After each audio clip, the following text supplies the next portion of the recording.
ڕاگەیاندنی کۆمیتەی ناوەندی کۆمەڵە بە بۆنەی 10 ئۆکتۆبر ڕۆژی جیهانی خەبات دژی سزای لە سێدارەدان.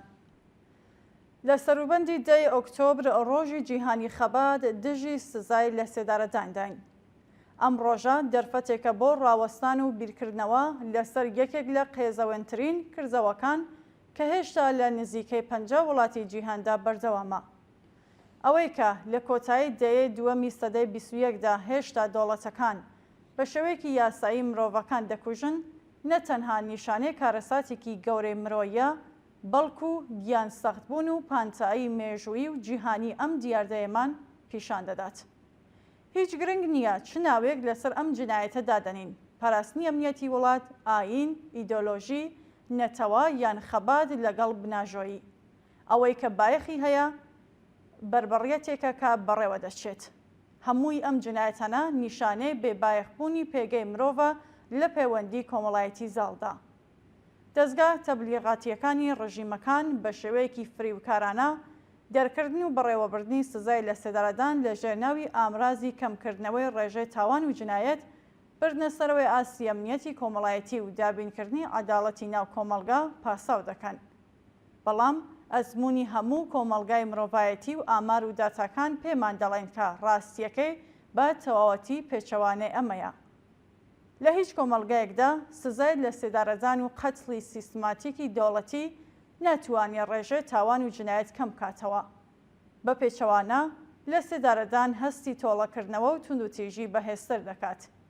کاتێک قەتڵ لە بەرامبەر قەتڵ لە ڕێگەی دەوڵەتەوە ڕێگە پێدراو بێت، ئاساییە ئەگەر کەسانێکیش هان بدرێن کە بەدەستی خۆیان ئەم بەناو عەداڵەتە بەڕێوە برن. هۆکاری ڕاستەقینەی تاوان لە هەلومەرجی مادی ژیانی کۆمەڵایەتیدایە.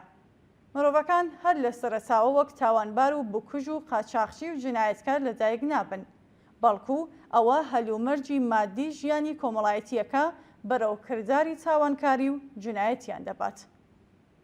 دەوڵەتەکان و چین و توێژە دەسەڵاتدارەکان ڕاستەوخۆ بەرپرسیارن لە ئاست سەپاندنی ئەو دۆخە مادیانە بەسەر ژیانی زۆربەی هەرە زۆری خەڵکدا.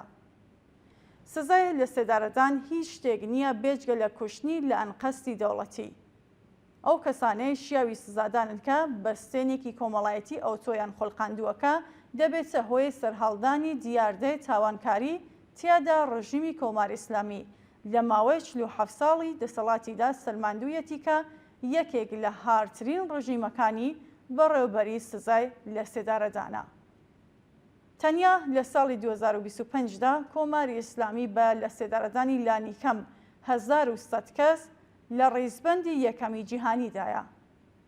ئەم ڕژێمە سەرەڕای لە سێدارەدانی وەک توندوتیژیەکی ئاگایانە و ڕێکخراو بۆمبەسی لە ناوبردنی نەیارانی سیاسی، ناڕازیانی کۆمەڵایەتی و قوربانیانی ئەم نیزامە ستەمکارە سەرمایداریە بەکارهێناوە. بیری مێژووی خەڵکی ئێران لە بیری نەچوێتەوە کە چۆن لە سێدارەدانی نەیاران بوو بە یەکێک لە چەکە سەرەکیەکان بۆ پسەوکردنی دەسەڵاتی ئەم ڕژێمە لە سێدارەدانی بەرپرسانی ڕژیمی پێشوو. خەباتکاران و ڕێبەرانی خەڵکی تورکمەن سەحرا لە کاتی ناڕزایەتیەکانی بەهاری ساڵی 1358 لە سێدارەدانی ڕۆڵە قارەمانەکانی خەڵکی کوردستان دوای فەرمانی جیهادی خۆمەینی لە 28 گەلاوێژ، کوشتاری هەزاران زیندانی لە دەیە 60 لە بێدادگا چەند دەیەقەیەکاندا، قەتڵە زەنجیرەیەکان، سەرکوتی خوێناوی خوێندکاران و بەرگوللەدانی کرێکارانی خاتونابات لە سێدارەدانی ناڕازیانی ئاخێزەکانی بە فرامباری 96 و خەزەڵوەری 98 و شۆڕشی ژن ژیانازادی لە 1401. دەنگی بەرخۆدان لە پێش میلەکانەوە بەرزوەتەوە. سەدان زیندانی بوێر و چاونەترس لە زیاتر لە 50 زیندان لە سەراسەری ئێران کەمپەینێکیان لە ژێر ناوی سێشەمەکانی نابۆ لە سێدارەدان دەست پێ کردووە کە ئێستا پێناوەتە 85مین هەفتەی خۆیەوە. ئەوان هەموو هەفتەیەک لەم ڕۆژەدا مان لە خواردن دەگرن. ناوبانگی بوێری و شێلگەربوونی ئەم زیندانیە سیاسیە خەباتکارانە لە سەرانسەری جیهان دەنگی داوەتەوە. ئامانجی ئەم کەمپەینە بریتیە لە ناڕزایەتی دەربڕین بەرامبەر بە سزای لە سێدارەدان و دژایەتیکردنی وەک سزایەکی نامرۆڤانە و قەرەبوو نەکراو بەبێ لە بەرچاوگرتنی جۆری تۆمەت یان پاڵنەر و باوەڕی ئەو کەسانێکە سزای لە سێدارەدانیان بەسەردا سەپێنراوە. ژیان مافێکی سروشتی هەر مرۆڤێکە و لە سێدارەدان واتە زەوتکردنی مافی ژیان لە مرۆڤ.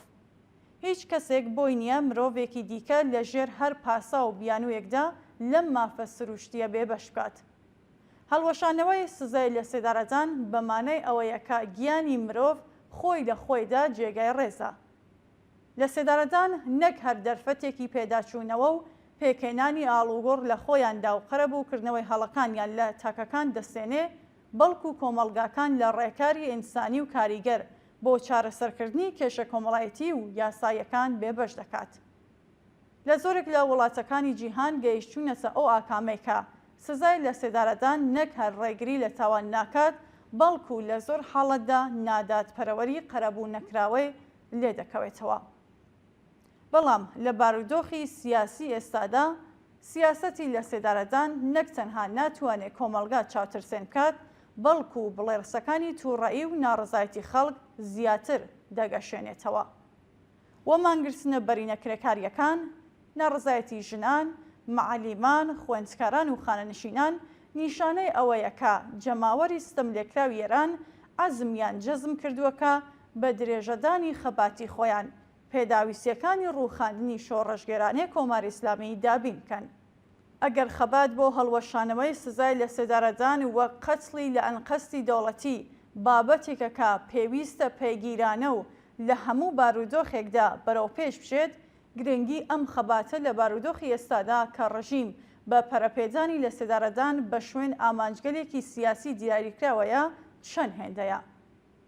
10 ئۆکتۆبر ڕۆژی جیهانی خەبات لە دژی سزای لە سێدارەدان دەتوانێت دەرفەتێکی دیکە بێ بۆ پەرەپێدانی وشیاری لە ئاز پانتایی جنایەتی ڕژیمی کۆماری ئیسلامی، گەشەستاندنی خەبات بۆ هەڵوەشانەوەی سزای لە سێدارەدان لە ئێران و سەرتاسەری جیهان، یاخستنی هێزی ناڕازیان و خەباتکاران لە ناوخۆ و دەرەوەی وڵات، دەربڕینی پشتیوانی لەگەڵ زیندانیە سیاسیەکان و بەندکراوانی بیرۆڕا.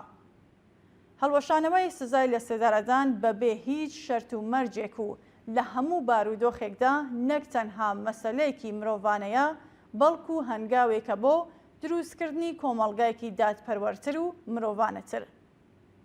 لە کۆمەڵگایەکی ئازاد و سۆسیالیستیدا ژیانی مرۆڤ بە بەهاترین سامان دەبێت و بۆ هیچ هێزێک مافی ستاندنی ناهێڵێتەوە.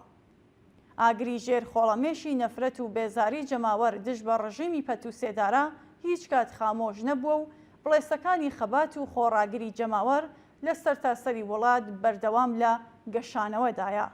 ئاسۆمان ڕوونە و ڕۆژی ڕزگاری نزیک بووەتەوە. کۆمیتەی ناوەندی کۆمەڵا ڕێکخراوی کوردستانی حەزبی کۆمۆنیستی ئێران 9 ئۆکتۆبری 2025 17 ڕێزبەری 1404